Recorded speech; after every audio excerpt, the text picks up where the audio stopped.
ఏం పేరమ్మా మీది? నా పేరు వెంకటలక్ష్మి. వెంకటలక్ష్మి. ఏ ఊరమ్మా మీది? ఈ ఊరు పేరేంది? ఈశ్వరమ్మ కాలనీ. ఎక్కడిది? మదనపల్లి దగ్గర. మీరు వచ్చిన నాలుగు ఎలక్షన్లు వస్తున్నాయి కదమ్మా, ఎన్నికలు వస్తున్నాయి కదా, మీరు ఓటు ఎవరికి వేస్తారు? చంద్రబాబు నాయుడుకి వేస్తాం. చంద్రబాబు నాయుడుకి వేస్తారు. ఎందుకు వేస్తారు చంద్రబాబు నాయుడుకి? మేము మా అమ్మ మా నాన్న ఉన్నప్పటి నుంచి కూడా మేము రామారావు వచ్చిన కాడ నుంచి మేము తెలుగుదేశానికి వేస్తాం సార్. మేము మారం. ఆయన అంటే మాకు అభిమానము, ఆయన నుంచి ఈయనంటే అభిమానము. ఇప్పుడు ఏదో మేము గ్రూపుల్లో ఉండాము. ముందు ఒక 10,000 మాఫీ చేసినారు, ఇప్పుడు మళ్ళీ 10,000 వేసినారు. ఇప్పుడు నాకు భర్త లేడు, పిల్లలు లేరు, ఎవరు దిక్కులేరు సార్. కాబట్టి ఆయన ఇచ్చే 2,000 పెన్షనే ఇప్పుడు నాకు ఆదరవు సార్. ఆయన నిజంగానే మాకు తల్లిదండ్రి మాదిరి. మా అమ్మ మా నాయన చనిపోయినా ఆయన మాకు తండ్రి మాదిరి తిండి పెడతా అన్నాడు సార్. అందుకే మేము ఆయన కోటేస్తాం. ఇప్పుడు జగన్మోహన్ రెడ్డి వస్తే ఇంకా డబ్బులు ఎక్కువ ఇస్తానంటున్నాడు కదా. ఎక్కువ ఇచ్చినా ఏం సార్, జగన్మోహన్ రెడ్డి వచ్చినా ఆయన ఇచ్చినా ఇయ్యకపోయినా మేము తెలుగుదేశానికే వేస్తాం. ఎందుకంత అభిమానం తెలుగుదేశం అంటే? ఎందుకో మాకు మొదటి నుంచి మా అమ్మ మా నాయన ఉన్న కాడి నుంచి మాకు రామారావు అంటే అభిమానము. ఆయన నుంచి ఇప్పుడు ఈయనంటే అభిమానము. ఇప్పుడు కాలువలకు నీళ్లు వస్తాయి, రైతులు ఏదో పంటలు పెట్టుకుంటారు, మాకేదో ఇంతో అంతో పని దొరుకుతుంది, మేము ఏదో కష్టపడుకొని తింటాము. కాబట్టి మేము ఆయనకే ఓటు వేస్తాం. ఏం చేస్తుంటారు మీరు మామూలుగా? కూలి పని చేస్తాం. కూలి పని చేస్తాం. రోజు కూలి దొరుకుతుందా మీకు? మరి రోజు దొరకసారి ఇప్పుడు చేయలేను, షుగర్ వచ్చింది, కాళ్ళ నొప్పులు. ఇప్పుడు ఆయన నుంచి పెన్షన్ పైన నేను ఆధారపడి బతకల్లా సార్. అదే పెన్షన్ ఈయన వస్తే 2,000 ఇస్తానంటున్నాడు, జగన్ వస్తే 3,000 ఇస్తానంటున్నాడు కదా. మరి పెన్షన్ పెరుగుద్ది కదా, మరి జగన్ కోటేయరా? ఎందుకని? ఎందుకో మాకు వేయాలని అనిపించలేదు సార్. మాకు ఆ దేవుడు బుద్ధి పుట్టించలేదు. ఏమో ఆయనకి వేద్దాము అనుకున్నాము, ఆయనకే వేస్తాం. చంద్రబాబు నాయుడుకి ఓటేస్తారు, ఇంకెవరికి వేయరు.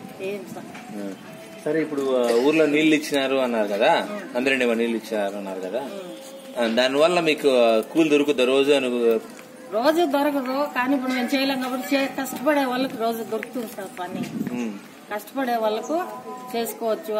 ఏదో భూములకు నీళ్లు ఇస్తే కాలువలో మోటార్లు పెట్టుకుని రైతులు టమాటా చెట్లు పాడు ఇట్లాంటివి పెట్టుకుంటారు. దాంట్లో మీదన్నా మాకు చేతనేని పని మేము పోతాం, అడుగుతాం, చేసుకుంటాం. వారానికి 2 సార్లు 3 సార్లు.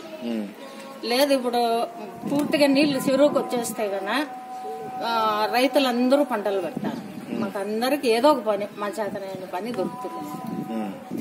చెరువులు నింపుతాడా చంద్రబాబు? మరి నింపుతాడనే చెప్తా అన్నారు సార్, మాకు నమ్మకం ఉంది నింపుతాడని. ఇప్పుడు వచ్చే 2-3 నెలల్లో నిండుద్దా? అంత లోపల నిండుతుందని నమ్మకాలు లేవు. కాలువకి వచ్చినాయి, చేయాలి కదా సార్. అంత పెద్ద ఈసారి వర్షాలు పడినాక నిండుద్దా? ఈసారి వానలు పడదు అనుకో, నిండుద్దా? వర్షాలు పడితే చెరువుకి నీళ్లు వచ్చేస్తాయి సార్. ఇబ్బంది లేదు, నీళ్లతో ఏం బాధలే. వర్షాలు పడితే నీళ్లు వస్తాయి. అయితే జూన్ జూలైలో వర్షాలు పడతాయి కాబట్టి నీళ్లు ఇచ్చేస్తారు. వచ్చే సంవత్సరం పంట వేసుకోవచ్చు రైతులందరూ, గ్యారెంటీగా వేసుకోవచ్చు. సో మీకు అందరం పని దొరుకుతుంది. అందుకని చంద్రబాబు నాయుడుకి ఓటేస్తారు, జగన్ మోడీకి వేయరు. మాకు గ్రూపులు కూడా చాలా మేలు చేసినాడు సార్ ఆయన. మీరు డ్వాక్రాలో ఉన్నారా? ఉన్నాం సార్. మాది భవానీ గ్రూప్, 8 మంది ఉన్నాం సార్. మాకు ఇంకా 60 ఏళ్ళు అయిన వాళ్ళు తీసేస్తామంటా అన్నారు. ఉండేవాళ్ళు బాగుపడలేదు సార్, మాకు సంతోషం. మొన్న 10,000 ఏమి ఇచ్చినట్టున్నాడుగా, ఇచ్చాడా? ఇచ్చాడు సార్. ఈ గ్రూప్ కూడా ఇచ్చినాయా? కొన్ని గ్రూపులకు రాలేదు, డ్రా చేసినాం సార్. 2 చెక్కులు ఉన్నాయి, 1000 మళ్ళీ తీసుకోవాలి. కొన్ని గ్రూపులకు రాలేదు, చంద్రబాబు నాయుడు డబ్బులు తినేసాడు అంటున్నారు. లేదు సార్, వేస్తా అన్నాడు.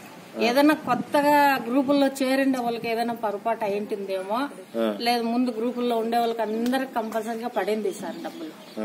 ఏం తినలేదు, మేము మారుస్తా ఉన్నాము, డ్రా చేసుకుని తెచ్చుకొని పంచుకుంటా ఉన్నాం. మీ అందరి డబ్బులు వచ్చినాయి? వచ్చినాయి సార్. ఓటు చంద్రబాబు నాయుడుకి వేస్తారు? చంద్రబాబు నాయుడుకి వేస్తాం సార్, ఇంకెవరికి వేయరు.